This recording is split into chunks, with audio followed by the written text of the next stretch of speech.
This turned out really good. Let me show you how I made this veggie loaded egg wrap, which is high in protein and takes about 15 minutes to make, and it's actually filling. Let me walk you through it. I wrapped it so it's easy to grab and go. This is perfect for busy mornings when you need something quick but don't want to skip your breakfast. You can make 2 or 3 of these and meal prep for the week. Here is what I am using. I have bell peppers, green, yellow and red. These add color and vitamin C. Some carrots for the crunch. Cabbage. I had this in my fridge and I wanted to use it. Onion for flavor. 3 eggs. This is where most of the protein comes from. Each egg has about 6 grams of protein, so 3 eggs gives you around 18 grams total. That's pretty good for breakfast. I am starting by prepping all the vegetables.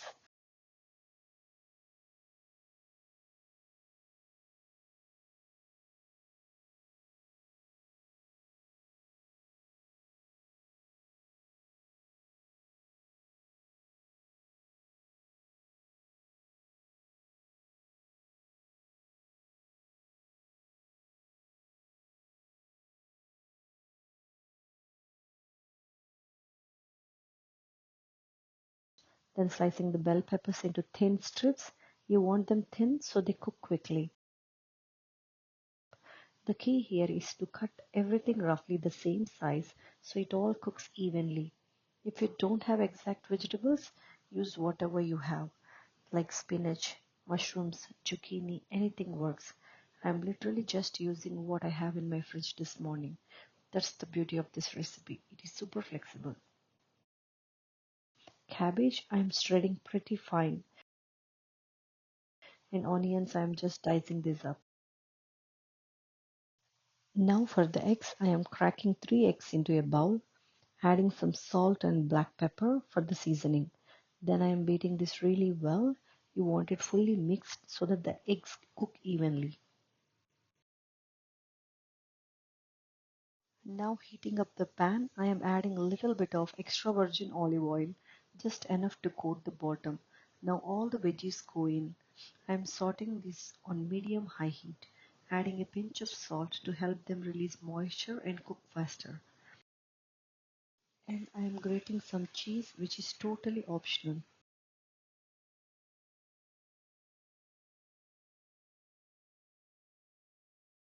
I am stirring this frequently so they don't get burned. You want them about 60% cooked. Still a little bit of crunch but softened. This takes about 3 to 4 minutes. Now I am pouring the egg mixture over the vegetables. Keep the heat on medium-low flame. If it is too high, the eggs will cook too fast and get rubbery. Okay, so this is where things got a little tricky. The eggs are starting to stick to the pan because I didn't use much oil. This is actually pretty common, but here I am using a wooden spatula to scrape the bottom and stir everything. You kind of have to work in a bit to get it unstuck.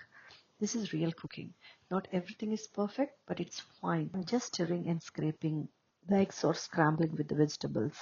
You want them just barely set, still a little glossy, not fully cooked. They will finish cooking when we assemble the wrap. I am using a frozen whole wheat paratha because it is quick and I always have these in my freezer. If you don't have paratha, use a whole wheat tortilla or roti, whatever you have at home. No oil needed because these parathas already have a little bit of oil in them. Just cooking both sides until they are warm and slightly puffed. Now turning up the heat but keeping the paratha on the warm tawa, I am adding a little bit of grated cheese directly on the paratha first. This helps everything stick together. Then I am adding the egg and vegetable mixture into the center, not too much. Now with the heat from the tawa, everything is melting together. Look at that cheese melting. This is why I turn off the heat but leave it on the warm pan. It gives the cheese time to melt without overcooking. Everything's set now. The cheese is melted, holding everything together. Now I'm folding the sides, or you can roll it up like a burrito, tucking it tight so nothing falls out, and there you have it. This is complete breakfast. You have got protein from the eggs, fiber from the whole wheat paratha, and tons of vitamins from these vegetables. Takes about 15 minutes start to finish. This is the kind of breakfast that actually keeps you full until lunch. If you make extra egg mixture, you can store it in the fridge for up to 2 days. Just reheat it in a pan and make a fresh wrap whenever you need it. Or you can make 2 or 3 wraps at once. If you want more real everyday cooking like this, subscribe. I post new videos every Tuesday and Friday.